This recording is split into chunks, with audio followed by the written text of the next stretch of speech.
Morning बच्चों, आज 7th class हम हमारा 14th चैप्टर पढ़ेंगे विद्युत धारा और इसके प्रभाव। ठीक है जी। कक्षा 6 में आपने देखा होगा, कक्षा 6 क्लास में हमने ये सर्किट बनाना, विद्युत परिपथ बनाना सीखा था। ठीक है। विद्युत परिपथ बनाने के लिए हमने क्या किया, एक सेल लिया। ठीक है। उस सेल के प्लस और माइनस वाले सिरे को हमने तारों से जोड़ा। तारों से जोड़ने के बाद हमने एक ऑल पिन को, एक सेफ्टी पिन को हमने एक स्विच की तरह इस्तेमाल किया और इस तरीके से एक पूरा परिपथ बनाया था। ठीक है। अब एग्ज़ाम में जब हमें ये सारी चीज़ें बनानी होती हैं तब हम इस तरीके से पूरा सेल, पूरा बल्ब या स्विच इस तरीके से नहीं बना सकते। तो इसके लिए हम क्या करते हैं, विद्युत अवयवों के प्रतीक बनाते हैं। तो विद्युत अवयवों के प्रतीकों के लिए हमारे पास एक सारणी है हमारी पेज नंबर 170 पे। ये देखिए, ये पेज नंबर 170 और ये है हमारी सारणी। इस सारणी में हम हर एक चीज़ का, हर एक विद्युत परिपथ में जिन जिन चीज़ों का हम लोग इस्तेमाल करते हैं उनको प्रतीक क्या है वो हम यहाँ पे देख रहे हैं। देखिए, सबसे पहले है सेल।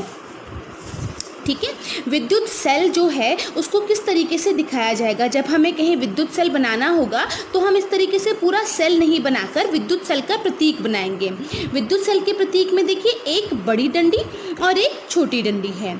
जो बड़ी डंडी है विद्युत सेल की, वो पॉजिटिव सिरा यानी कि धनात्मक सिरा होती है, और जो छोटी डंडी है इस प्रतीक की, ये ऋणात्मक या नेगेटिव सिरा माना जाता है।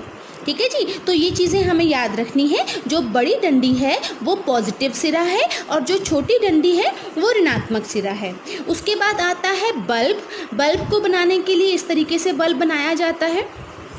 उसके बाद है स्विच ऑन स्थिति में। ऑन स्थिति में यानी कि जब करंट पास हो रहा है, जब उसमें से करंट आसानी से गुजर सकता है। तो जब हमने ऑन स्थिति में करंट बताना है तो ये दोनों डॉट आपस में जुड़े होने चाहिए एक तार के द्वारा। ठीक है। तो यहाँ पर हमें पता है कि स्विच ऑन है, सर्किट परिपथ पूरा है और करंट जो है वो आसानी से इस परिपथ में से होकर गुजरेगा। दूसरा आता है स्विच ऑफ स्थिति में। ऑफ स्थिति में हमने क्या किया, देखो इस सेफ्टी पिन को इस लोहे की पिन से हटा दिया तो यहाँ पे क्या हो गया, कनेक्शन टूट गया। तो विद्युत करंट जो है, तो यहाँ पर जब कनेक्शन टूट गया तो विद्युत करंट जो है वो यहीं पर रुक गया, आगे की वायर में नहीं गया। तो स्विच को ऑफ स्थिति में बताने के लिए हमारे पास ये प्रतीक है। यहाँ पे देखिए, हमने यहाँ पर इस वाली वायर और इसके बीच में जगह छोड़ दिया, हमने इसको कनेक्ट नहीं किया। कनेक्ट नहीं करा मतलब कि करंट अब यहीं तक आके रुक जाएगा, आगे नहीं जाएगा। ठीक है। फिर आती है बैटरी। बैटरी का मतलब होता है दो या दो से ज़्यादा सेल को जब हम जोड़ देते हैं तो बैटरी बन जाती है। तो एक सेल का प्रतीक था हमारा एक बड़ी डंडी और एक छोटी डंडी। ठीक है। तो बैटरी बनाने के लिए जब हम दो या दो से ज़्यादा सेल्स को जोड़ेंगे तो बड़ी डंडी, छोटी डंडी, फिर एक बड़ी डंडी, छोटी डंडी, इस प्रकार से ये बन जाता है आपका बैटरी का प्रतीक। ठीक है। जितने सेल्स आपने इसमें जोड़ने हैं उतने हम पॉजिटिव और नेगेटिव सिरे, उतनी बड़ी डंडियाँ और छोटी डंडियाँ यहाँ पर हम लगाएंगे। और रही बात तार की, संयोजी तार, तो संयोजी तार को हम एक सिंपल लाइन के द्वारा बताते हैं।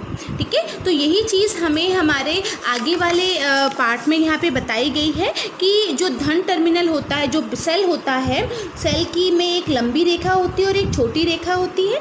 ठीक है। लेकिन यहाँ पर आपने ये याद रखना है कि एक पॉजिटिव टर्मिनल होता है और एक नेगेटिव टर्मिनल। धन टर्मिनल यानी कि पॉजिटिव सिरा और ऋण टर्मिनल यानी कि नेगेटिव सिरा।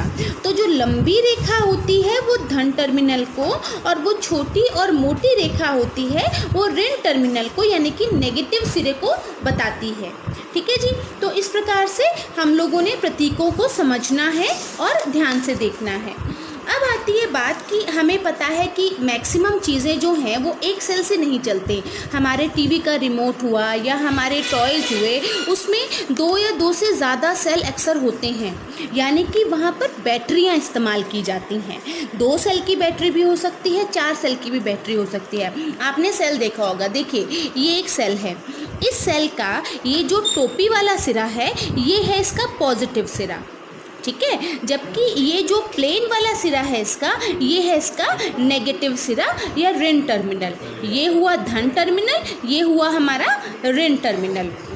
जब इन सेल्स को आपस में जोड़ा जाता है, ये एक सिरा और ये दूसरा सेल, जब एक पॉजिटिव के एक नेगेटिव को दूसरे पॉजिटिव के दूसरे नेगेटिव से जोड़ना है, तो हमेशा ये ध्यान रखा जाता है कि पॉजिटिव के साथ पॉजिटिव नहीं आता, हमेशा पॉजिटिव के साथ नेगेटिव और नेगेटिव के साथ पॉजिटिव आएगा। तो अब ये दो सेल हैं, दोनों सेल्स के ऊपर ये टोपी वाले हिस्से हैं, ये दोनों इसके धन टर्मिनल हैं, पॉजिटिव सिरे हैं, और पीछे जो प्लेन सिरे हैं ये दोनों क्या हैं, ऋण टर्मिनल, ये नेगेटिव सिरे। तो जब हमने दो सेल की बैटरी बनानी है तो दो सेल की बैटरी में हम क्या करेंगे, एक पॉजिटिव को दूसरे सेल के नेगेटिव से जोड़ना है। तो नेगेटिव और पॉजिटिव को जोड़ने के लिए क्या करेंगे, ये पॉजिटिव सिरा, ये नेगेटिव सिरा, ये दूसरे सेल का पॉजिटिव सिरा और ये नेगेटिव सिरा। तो जब हमने बैटरी बनानी होती है तो एक के पीछे एक इस तरीके से लगाए जाते हैं, ये नेगेटिव सिरा और ये पॉजिटिव सिरा। तो इसको इस तरीके से जोड़कर बैटरी बनाई जाएगी। देखिए हमारी बुक में भी इन्होंने ये पॉजिटिव सिरा, ये नेगेटिव सिरा, फिर ये पॉजिटिव सिरा और फिर ये नेगेटिव सिरा। तो इस प्रकार से दो सेल की बैटरी बनाते हैं इस तरीके से। अगर यहीं पर मुझे 3 सेल की बैटरी बनानी है तो इस सेल के नेगेटिव सिरे पे मैं एक और सेल का पॉजिटिव सिरा जोड़ दूंगी। तो इस प्रकार से ये मेरी बन गई 3 सेल की बैटरी। ठीक है जी। तो हमेशा ये ध्यान रखना है कि पॉजिटिव को नेगेटिव से और नेगेटिव को पॉजिटिव से जोड़ा जाता है। अब यहाँ देखिए हमारी बुक में क्या लिखा है कि ज़्यादातर तो सेल्स को एक के बाद एक लाइन में जोड़कर बैटरीज बनाई जाती हैं, लेकिन कभी कभी सेल्स को एक दूसरे के साथ सटाकर रखा जाता है। अब एक दूसरे के साथ सटाकर कहाँ रखा जाता है, अगर आपने टीवी का रिमोट देखा होगा, टीवी का रिमोट देखा है ना आप लोगों ने, टीवी के रिमोट में इस तरीके से रखा होता है जहाँ पे कि सेल्स जो है इस तरीके से एक दूसरे के साथ रखे जाते हैं। वहाँ पे इस तरीके से एक दूसरे के पीछे नहीं लगाकर इस तरीके से एक दूसरे के साथ रखे जाते हैं। तो ये किस प्रकार से जोड़े जाते हैं, यहाँ पर पॉजिटिव नेगेटिव को कैसे जोड़ते हैं, मैं आपको एक टीवी के रिमोट की बैटरी दिखाती हूँ। देखिए हमारे पास ये टीवी का रिमोट है। अब इस टीवी के रिमोट में हमारे पास देखिए 2 सेल्स की बैटरी है। अब 2 सेल की बैटरी के लिए किस तरीके से, देखिए यहाँ पर टीवी के रिमोट में ये 2 सेल जो हैं वो एक के पीछे एक नहीं लगेंगे, एक के साथ एक लगेंगे। एक के साथ एक लगने के लिए देखिए यहाँ पे अंदर सेल बना हुआ है, ये बताया है प्लस और ये बताया है माइनस। ठीक है, तो हम क्या कर रहे हैं, ये सेल है, ये सेल का पॉजिटिव सिरा और ये सेल का नेगेटिव सिरा। तो हम इस प्लस सिरे को इस तरफ, यहाँ देखिए अंदर की तरफ एक वायर लगी हुई है। ठीक है, ये वायर एक प्लेट के थ्रू अंदर से इससे कनेक्टेड है। ठीक है, ये जो वायर है ये अंदर से एक प्लेट के थ्रू इससे कनेक्टेड है। तो पॉजिटिव किससे कनेक्ट हो गया, नेगेटिव से। और इस वाले सेल का जो नेगेटिव, ये जो पॉजिटिव सिरा है उसके पास भी यहाँ पर देखिए ये वायर है और ये यहाँ पर अंदर से इसके थ्रू कनेक्टेड है। तो ये आपस में पॉजिटिव से नेगेटिव और नेगेटिव से पॉजिटिव जो है वो कनेक्टेड है। तो ये सेल किस तरीके से लगते हैं, ये सेल एक दूसरे के अपोजिट लगते हैं। एक का पॉजिटिव सिरा इस तरफ और नेगेटिव इस तरफ, ठीक है, और दूसरे का ये लगा दिया मैंने ऐसे, और दूसरे का पॉजिटिव सिरा ऊपर की तरफ और नेगेटिव सिरा नीचे की तरफ, ये इस तरीके से ये लगते हैं। तो ये 2 सेल की एक बैटरी तैयार होगी जिसमें सेल एक दूसरे के पीछे, आगे पीछे ना लगकर एक दूसरे के साथ लगे होते हैं। ठीक है जी। तो यहाँ पर देखिए, यहाँ पर भी इस तरीके से सारे सेल सीधे, ये दोनों सेल सीधे खड़े करे हैं। ये पॉजिटिव सिरा है इनका और ये नेगेटिव सिरा है। तो हमने क्या करना है, पॉजिटिव से वायर को लेके नेगेटिव से जोड़ दिया। ठीक है, ये नेगेटिव किसी और सेल के पॉजिटिव से जुड़ जाएगा, ये पॉजिटिव किसी और सेल के नेगेटिव से जुड़ जाएगा। ठीक है, तो इनको रखा कैसे जा सकता है, इनको पॉजिटिव ऊपर रखें, इसको उल्टे तरीके से भी रख सकते हैं। यहाँ पर देखिए ये नेगेटिव ऊपर है, पॉजिटिव नीचे है, और इस सेल में पॉजिटिव ऊपर है, नेगेटिव नीचे है।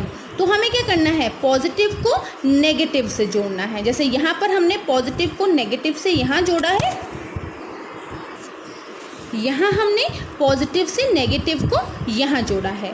ठीक है, तो इस प्रकार से पॉजिटिव और नेगेटिव टर्मिनल जो हैं वो जोड़े जाते हैं। यहाँ पे इन्होंने बता दिया कि एक मोटा तार अथवा धातु की पत्ती होती है जो एक सेल के धन टर्मिनल को दूसरे सेल के ऋण टर्मिनल से जोड़ती है। जैसा कि हमने इस रिमोट में देखा था, ये स्प्रिंग है, इसके साथ ये धातु की पत्ती अंदर लगी हुई होती है और ये आपस में कनेक्टेड होते हैं। ठीक है जी, यहाँ पर भी देखिए आपके बुक में यहाँ पर एक और सेल होल्डर बताया हुआ है।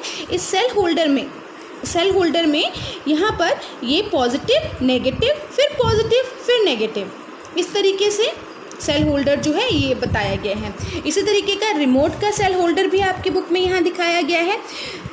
सेल होल्डर के लिए जैसा कि हमने रिमोट में देखा, ये आपस में कनेक्टेड होते हैं। ये स्प्रिंग, यहाँ पर ये धातु की पत्ती, एक तरफ नेगेटिव आएगा दूसरी तरफ पॉजिटिव से आएगा। ये धातु की पत्ती यहाँ स्प्रिंग से कनेक्टेड है।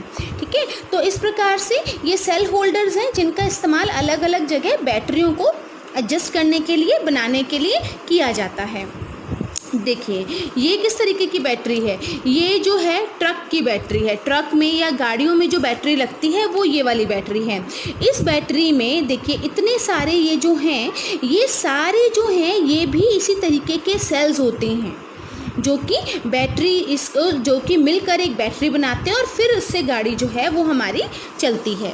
अब हमारे पास एक क्रियाकलाप दिया गया है, क्रियाकलाप 14.1। इस 14.1 में इन्होंने बोला कि ये आप एक सर्किट बना रहे हैं, उसमें सेल को आपने जोड़ा है स्विच के साथ और एक बल्ब के साथ जोड़ दिया है। अब ये हमारा जो स्विच है, जब हम ये ऑन स्थिति में है तभी हमारा बल्ब जलेगा। ठीक है, अब हमने क्या किया, सेल बनाया पूरा, बल्ब बनाया पूरा, तो अब हम इसको प्रतीकों की सहायता से भी बना सकते हैं। देखिए ये बन गया हमारा प्रतीकों की सहायता से परिपथ। ठीक है जी, अब इस प्रतीकों की सहायता के परिपथ में देखिए, ये हो गया हमारा सेल, ये पॉजिटिव सिरा लंबी डंडी, नेगेटिव सिरा छोटी डंडी, ये हो गया हमारा बल्ब। बल्ब के बाद ये हमारी जो प्लेन वायर्स हैं, ये कनेक्टिंग वायर्स हैं, जोड़ने वाले तार हैं, और ये आ गया हमारा स्विच। ठीक है, तो स्विच जब ऑन स्थिति में है, जब ये दोनों आपस में कनेक्टेड हैं, तो हमारा बल्ब क्या होगा, जलेगा। लेकिन जैसे ही स्विच ऑफ स्थिति में आएगा, यहाँ से ये खुल जाएगा, ये कंडीशन इस तरीके से हो जाएगी, ये ऐसे और ये इस तरीके से। जब ये आपस में कनेक्टेड नहीं होंगे तब क्या होगा, स्विच ऑफ स्थिति में है और बल्ब जो है वो हमारा बुझ जाएगा, तब हमारा बल्ब नहीं जलेगा। चलिए आगे देखते हैं हमारी बुक में आगे क्या है। ये देखिए, ये आ गया हमारा परिपथ जब हमारा स्विच जो है वो ऑफ स्थिति में है। यहाँ पर बुक में पूछ रहा है कि इन दोनों चित्रों में क्या अंतर है, तो अंतर सिर्फ स्विच का है। पीछे वाले चित्र में स्विच जो है वो ऑन स्थिति में था। देखिए फिर से, ये देखिए यहाँ पर स्विच जो है वो ऑन स्थिति में है, दोनों सिरे जो हैं वो आपस में जुड़े हुए हैं, जबकि दूसरे वाले चित्र में हमारे पास क्या है, ऑफ स्थिति में है। यहाँ पर ये दोनों आपस में कनेक्टेड नहीं हैं। जब ये आपस में कनेक्टेड नहीं है तो हमारा बल्ब जो है वो नहीं जलेगा। ठीक है, अब ये बल्ब जब जलता है तो बल्ब में ऐसी क्या चीज़ होती है जो जगमगाती है। हमने देखा है कि बल्ब के अंदर एक बहुत पतला सा तार होता है जिसे हम लोग कहते हैं तंतु या फिलामेंट कहते हैं। ठीक है, ये तंतु या फिलामेंट तभी जलता है जब इसमें से करंट प्रवाहित होता है, और जब ये तंतु टूट जाता है तो हम क्या बोलते हैं, तब हम कहते हैं कि बल्ब जो है वो फ्यूज़ हो गया है, यानी कि अब वो जलेगा नहीं। ठीक है, अच्छा, आपकी बुक में हमारे पास ब्लू कलर के बॉक्स में कुछ इंपॉर्टेंट पॉइंट्स दिए हैं। सबसे पहली चीज़ इन्होंने बोला है कि जो की है, कुंजी यानी कि स्विच जो की है उस परिपथ में कहीं भी लगाया जा सकता है। दूसरी चीज़ इन्होंने बोली कि जब स्विच ऑन स्थिति में होता है तो बैटरी के धन टर्मिनल यानी कि पॉजिटिव टर्मिनल से बैटरी के ऋण टर्मिनल यानी कि नेगेटिव टर्मिनल तक परिपथ पूरा होता है। तब हम कहते हैं कि परिपथ जो है वो बंद परिपथ है। बंद परिपथ मतलब कि जब सर्किट हमारा कंप्लीटली जुड़ा हुआ है, कहीं भी कोई ऐसी जगह नहीं है जहाँ पर विद्युत धारा रुक जाए। तो यहाँ पर आपके पास परिभाषा आ जाती है बंद परिपथ की और खुले परिपथ की। देखिए एक बार चित्र से मैं आपको समझाती हूँ। ये है हमारा बंद परिपथ। बंद परिपथ क्यों? क्योंकि अगर हम बैटरी के पॉजिटिव सिरे से लेकर अगर हम शुरू करें तो ये स्विच के दोनों सिरे आपस में जुड़े हुए हैं, तो जब करंट बहना प्रवाहित होगा तो ये यहाँ से होता हुआ बल्ब में से होता हुआ ये वापस यहाँ पर आ रहा है। तो कहीं भी ऐसी जगह नहीं है जहाँ पर हमारा करंट के लिए बीच में रुकावट आ जाए। तो ये जो परिपथ है ये कहलाता है बंद परिपथ, जिसमें करंट पूरे तरीके से प्रवाहित होगा और बल्ब का जो ये तंतु है, ये जो फिलामेंट है, ये जलेगा।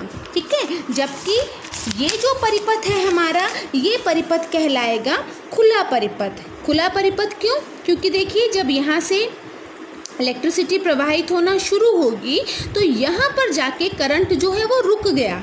क्यों रुक गया? क्योंकि अब ये आपस में कनेक्टेड नहीं है, हमारा परिपथ यहाँ पे टूट गया है, कनेक्शन टूट गया है। कनेक्शन क्योंकि स्विच यहाँ पर क्या है, ऑफ स्थिति में है। तो इस प्रकार के परिपथ में जहाँ पे कि ये पूरे का पूरा कनेक्टेड नहीं है, करंट यहीं पर रुक जाएगा। तो इस प्रकार का परिपथ जो है वो कहलाता है खुला परिपथ। तो ये दो हमारे पास बहुत ही इम्पॉर्टेंट परिभाषाएं आ गई जो आपको समझनी है, खुला परिपथ और बंद परिपथ क्या होता है। ठीक है जी, ये तो हुई कि जब हमारा परिपथ ऑन स्थिति में है तब हम उसको कह रहे हैं बंद परिपथ, तो भी हमारा बल्ब जलेगा। ठीक है, और दूसरा जब हम कह रहे हैं कि जब हमारा स्विच ऑफ स्थिति में है तो हम उसे कह रहे हैं खुला परिपथ, तब हमारा बल्ब नहीं जलेगा। और क्या कंडीशंस हो सकती हैं क्या जब बल्ब नहीं जलेगा? अगर ये तंतु, बल्ब का ये तंतु अगर टूट जाए, ठीक है, तो भी यहाँ पर परिपथ में रुकावट आ जाएगी। परिपथ मान लीजिए ये जो तंतु हमारा बना हुआ है ये इस तरीके से बना है पूरा कंप्लीट सर्किट, अगर ये मान लीजिए टूट गया, ये दोनों सिरे अलग हो गए, ठीक है, और ये हमारा बल्ब, तो उस समय क्या होगा? क्योंकि इन दोनों के बीच कनेक्शन टूट गया, तंतु टूट गया, हम कह रहे हैं बल्ब हमारा फ्यूज़ हो गया। तो जब हमारा बल्ब फ्यूज़ हो गया तब भी हमारा परिपथ पूरा नहीं होगा और बल्ब नहीं जलेगा। तब कंडीशन क्या है? तब कंडीशन है कि बल्ब हमारा फ्यूज़ हो चुका है। ठीक है जी, तो ये हमारे पास दो परिभाषाएं आ गई, खुले परिपथ की और बंद परिपथ की। अब आती है बात, हम बात करेंगे विद्युत धारा के तापीय प्रभाव की।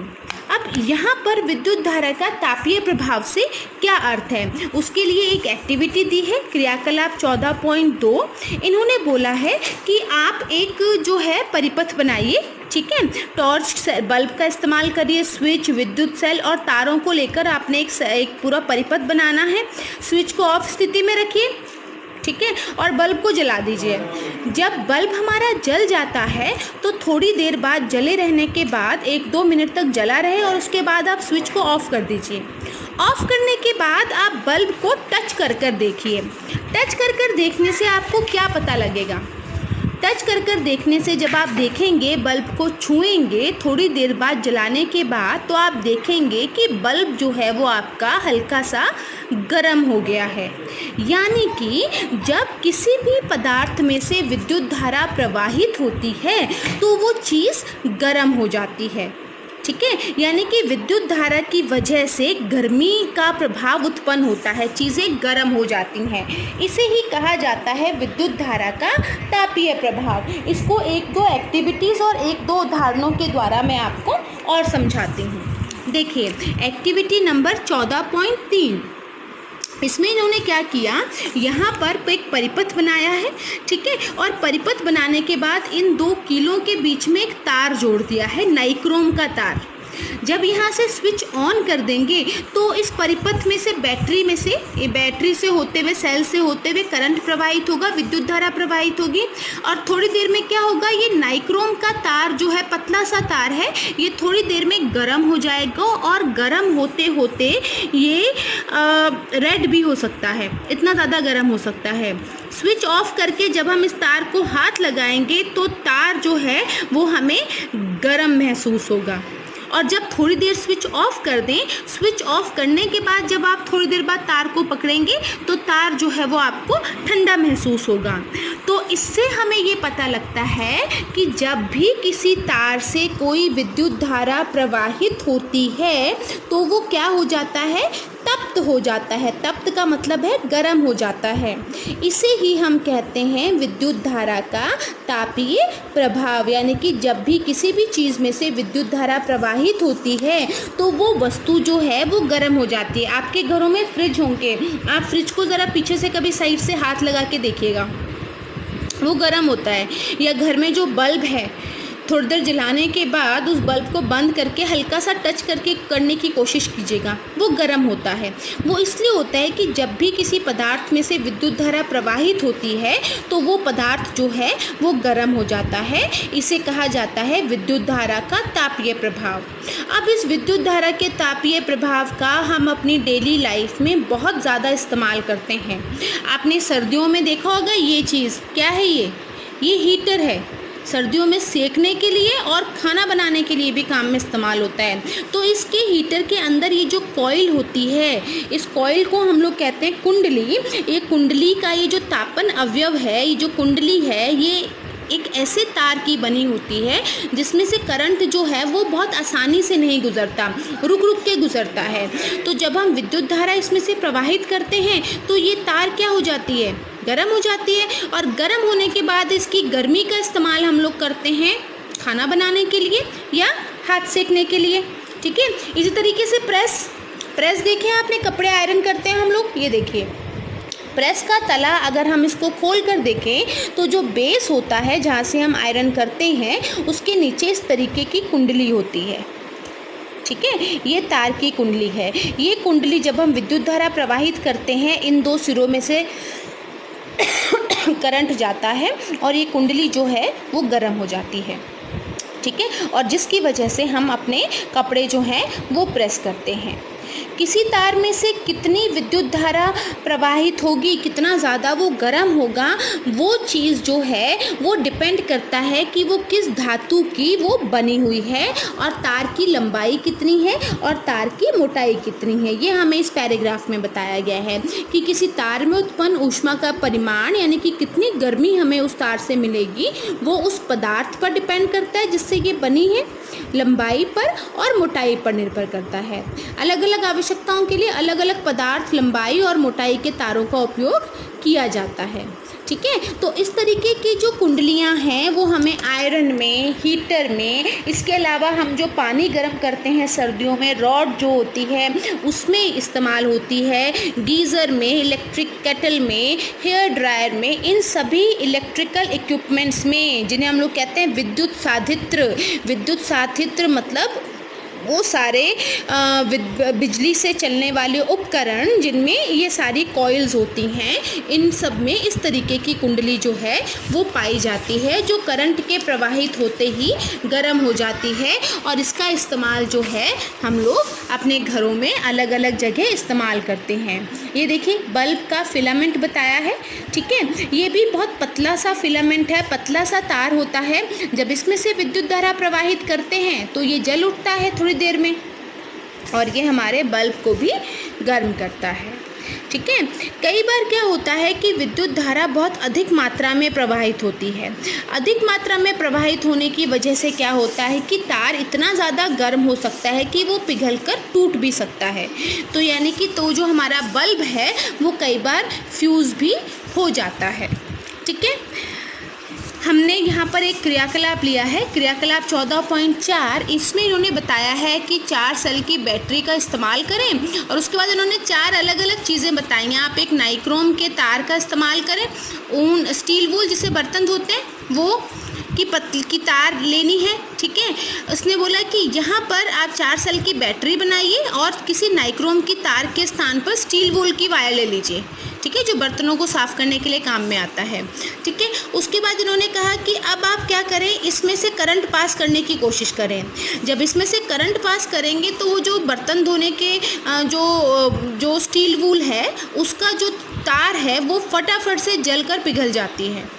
वो इसलिए होती है क्योंकि ये जो ये जो तंतु होते हैं ये विशेष प्रकार के पदार्थों से बने होते हैं, विशेष प्रकार के धातुओं से बने होते हैं, जहाँ पर अलग जगह इनका इस्तेमाल होता है। आपने कई बार देखा होगा हमारे ना घरों में लाइट चली जाती है, लाइट जाने के बाद जब एकदम से लाइट आती है तो कई बार हमें ये कंप्लेंट्स मिलती हैं कि जी बहुत तेज़ बिजली आई थी और हमारे घर का टीवी ख़राब हो गया, या हमारी ट्यूबलाइट्स ख़राब हो गई, या हमारे बल्ब फ्यूज़ हो गए, क्योंकि करंट एकदम से ज़्यादा आ जाता है। तो ऐसा क्यों होता है? ऐसा इसलिए होता है क्योंकि घरों में हमने एक सुरक्षा युक्ति लगाई होती है, वो सुरक्षा युक्ति सही ढंग से काम नहीं कर पाती। उस सुरक्षा युक्ति को हम लोग कहते हैं फ्यूज़। पुराने घरों में इस तरीके के फ्यूज़ लगे होते थे, आजकल इनकी जगह MCBs लगी होती हैं, छोटे छोटे से स्विचेस लगे होते हैं। तो यहाँ पर ये जो फ्यूज़ हैं, यहाँ पे ये जो धातु की दो पत्ती के बीच में एक तार लगाई गई है, ये फ्यूज़ वायर है, ठीक है। ये पूरा का पूरा कहलाता है फ्यूज़।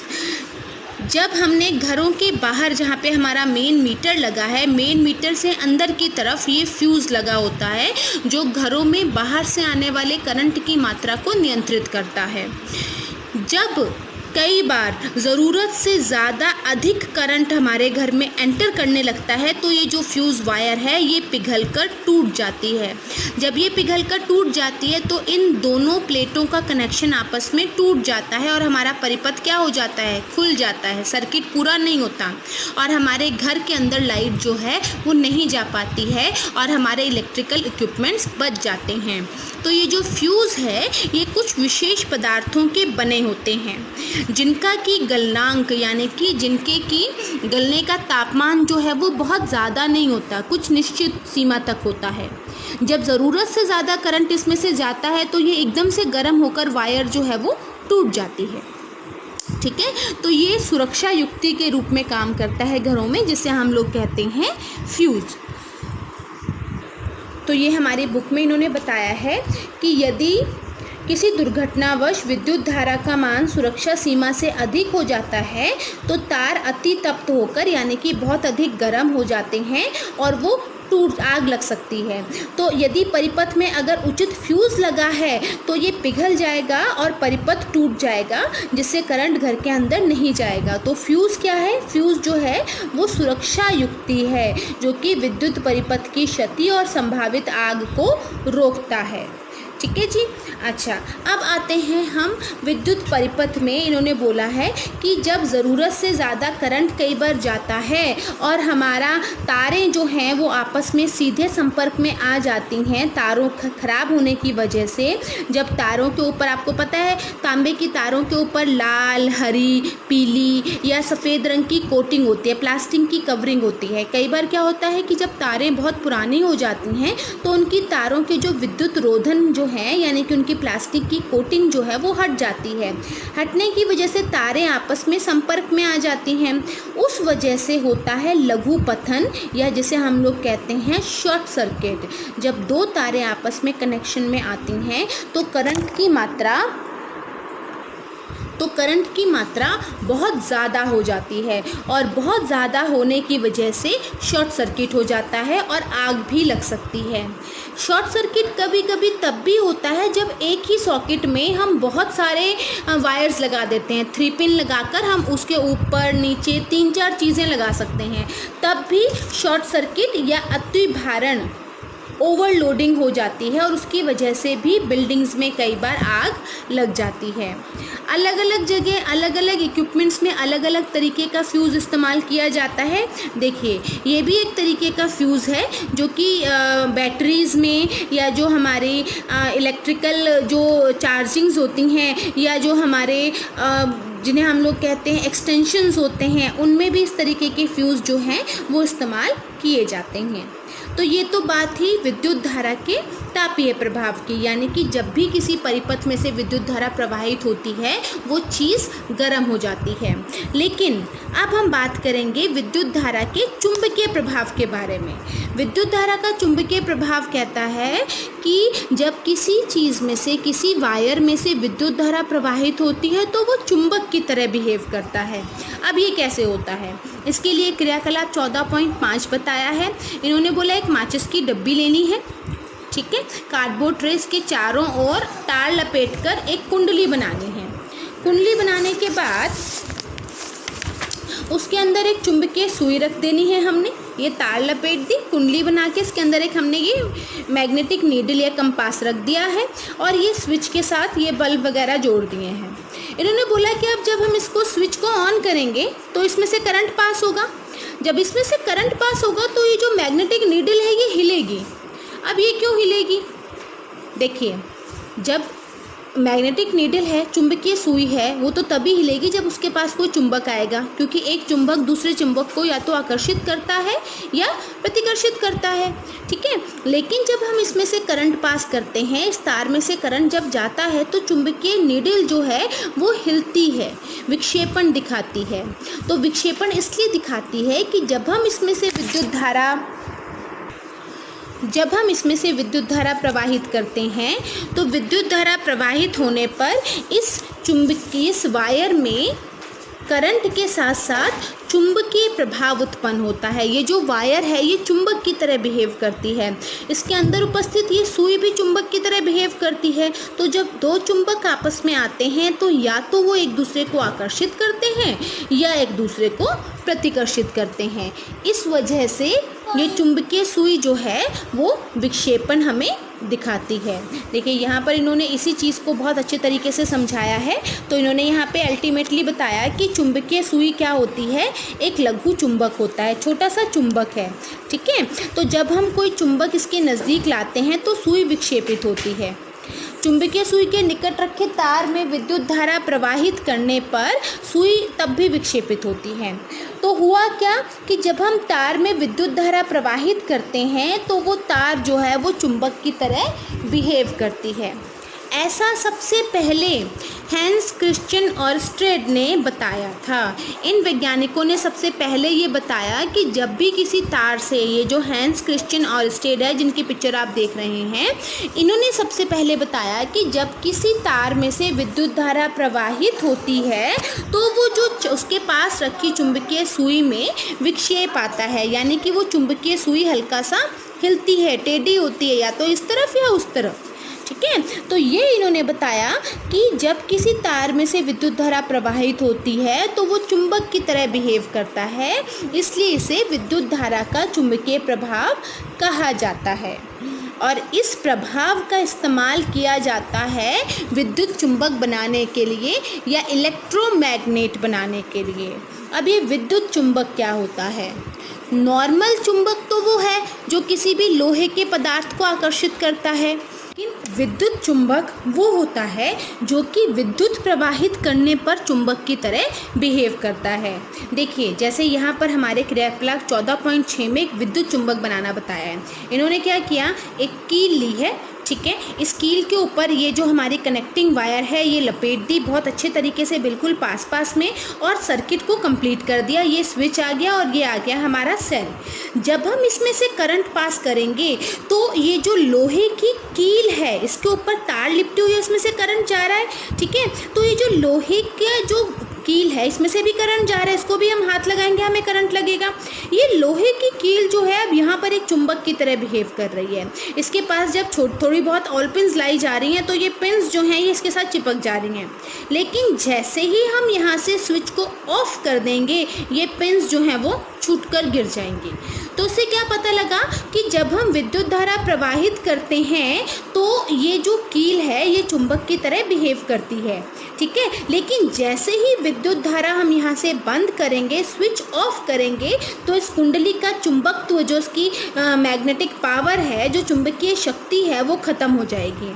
तो इस प्रकार से ये कील के ऊपर कुंडली लपेटने से जो चीज़ बन गई, ये बन गया आपका विद्युत चुंबक। इस प्रकार की कुंडली को हम कह रहे हैं विद्युत चुंबक। ये विद्युत चुंबक जो हैं ये तभी चुंबक की तरह बिहेव करते हैं जब इनमें करंट पास किया जाता है।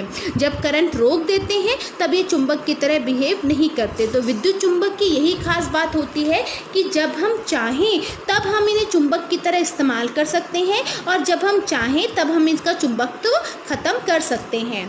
तो विद्युत चुंबकों को अलग अलग जगह इस्तेमाल किया जाता है। क्रेन के सिरों पर भी विद्युत चुंबक लगा होता है। जो बड़ी बड़ी जेसीबी क्रेन्स होती हैं उनके सिरों पर भी विद्युत चुंबक होता है। वो क्या करते हैं, जो बहुत ज़्यादा कबाड़ कचरा इकट्ठा होता है उसमें से चुंबकीय पदार्थों को अलग करने के लिए विद्युत चुंबक का इस्तेमाल करते हैं। एक्सीडेंट होता है तो डॉक्टर्स जो हैं आँख में गिरे चुंबकीय पदार्थ को या लोहे के टुकड़ों को निकालने के लिए विद्युत चुंबक का इस्तेमाल करते हैं। बहुत से टॉयज़ होते हैं, खिलौने होते हैं, उनके भीतर भी विद्युत चुंबक लगा होता है। जब उनका स्विच ऑन करते हैं तब वो चलने लग जाते हैं, जब स्विच ऑफ करते हैं तो वो टिक जाते हैं। तो स्विच ऑन करते हैं उनके अंदर विद्युत धारा प्रवाहित होती है और चुंबकीय प्रभाव भी उत्पन्न होता है, और जब स्विच ऑफ करते हैं तो उसका चुंबकीय प्रभाव समाप्त हो जाता है। तो विद्युत चुंबक क्या है? विद्युत चुंबक वो चुंबक है जो कि विद्युत धारा के प्रवाहित होने के पश्चात चुंबकीय प्रभाव दिखाता है। जब विद्युत धारा बंद कर दी जाए तो चुंबकीय प्रभाव उसका समाप्त हो जाता है। इसी चीज़ पर आधारित हमारे स्कूल में एक चीज़ है जिसको हम इस्तेमाल करते हैं, वो है हमारी विद्युत घंटी, इलेक्ट्रिक बेल, जो हर 35 मिनट के बाद बजती है। ठीक है, ये जो विद्युत बेल होती है, विद्युत घंटी होती है, इसके अंदर भी एक विद्युत चुंबक होता है। देखिए मैं आपको चित्र दिखाती हूँ। ये देखिए, ये विद्युत घंटी का चित्र है। इसके अंदर ये देखिए जो कुंडली लिपटी हुई है, जब एक करंट पास ऑन होगा, जैसे ही हम वो आपको बोलते हैं ना, आपने देखा ना जब बेल बजाते हैं तो जब स्विच ऑन करते हैं तो ये जो वायर है ये विद्युत चुंबक की तरह बिहेव करती है, और यहाँ से ये जो हैमर है, जो हथौड़ा है, ये इस बेल के साथ लगातार बार बार बजता है और बेल बजती है। जैसे ही हम स्विच ऑफ करते हैं इसका कनेक्शन टूट जाता है और ये अपनी जगह पे रुक जाता है और बेल बजना बंद हो जाती है। तो ये है आपके पास विद्युत घंटी का मॉडल। ठीक है, तो हमें इसका जो चित्र है और जो हमें इसका किस तरीके से बना होता है ये हमें याद करना है। इसमें देखिए उन्होंने बता दिया कि लोहे के टुकड़े पर तांबे के तार की कुंडली लिपटी होती है, जो हमने देखी। विद्युत चुंबक के निकट एक लोहे की पत्ती लगी होती है जिसके एक सिरे पर एक हथौड़ा जुड़ा है। ठीक है, और उसके पास एक संपर्क पेच है। जब लोहे की पत्ती इस पेच के संपर्क में आती है तो विद्युत परिपथ पूरा हो जाता है और विद्युत धारा प्रवाहित होती है, जिससे वह विद्युत चुंबक बन जाती है। तब ये लोहे की पत्ती को अपनी ओर खींचती है और इस प्रक्रिया में पत्ती से जुड़ा जो हथौड़ा है ये इससे बजता है, घंटी से टकराता है और आवाज़ आती है। लेकिन जब लोहे की पत्ती को अपनी ओर खींचता है तो यहाँ से कनेक्शन टूट भी जाता है। ठीक है, और फिर ये जो है बजना जो है वो बंद हो जाता है। तो ये जो विद्युत घंटी है ये विद्युत चुंबक के प्रभाव पर निर्भर करती है। ठीक है, तो इस प्रकार से जब इन्होंने बताया कि जब लोहे की पत्ती को अपनी तरफ नहीं खींचती, जब इसका कनेक्शन पूरा नहीं होता है, ठीक है, और ये फिर परिपथ जब हम फिर से दबाते हैं तो ये परिपथ फिर से पूरा हो जाता है यहाँ से, और ये फिर इसको अपनी ओर खींचती है और ये क्रिया जो है ये लगातार दोहराई जाती है और बेल जो है वो बजती है। तो इस पाठ में हमने मेन चीज़ें क्या सीखी? सबसे पहला हमने सीखा कि विद्युत अवयव बहुत सारे कौन कौन से हैं, उनके प्रतीक कौन कौन से हैं। उसके बाद हमने देखा कि खुला परिपथ और बंद परिपथ क्या है। फिर हमने ये देखा कि जो विद्युत धारा जब भी किसी तार में से प्रवाहित होती है तो वो तापीय प्रभाव उत्पन्न करती है, यानी कि उस चीज़ को गर्म करती है। तापीय प्रभाव का अलग अलग जगह इस्तेमाल किया जाता है, जैसे कि विद्युत हीटर्स में, इलेक्ट्रिक आयरन में, केटली में, अलग अलग जगह इस्तेमाल होता है। फिर हमने ये भी देखा कि विद्युत धारा के प्रवाहित होने की वजह से कई बार बहुत ज़्यादा प्रॉब्लम्स आती हैं, तो हमारे पास एक सुरक्षा युक्ति भी है जिसे हम कहते हैं विद्युत फ्यूज़।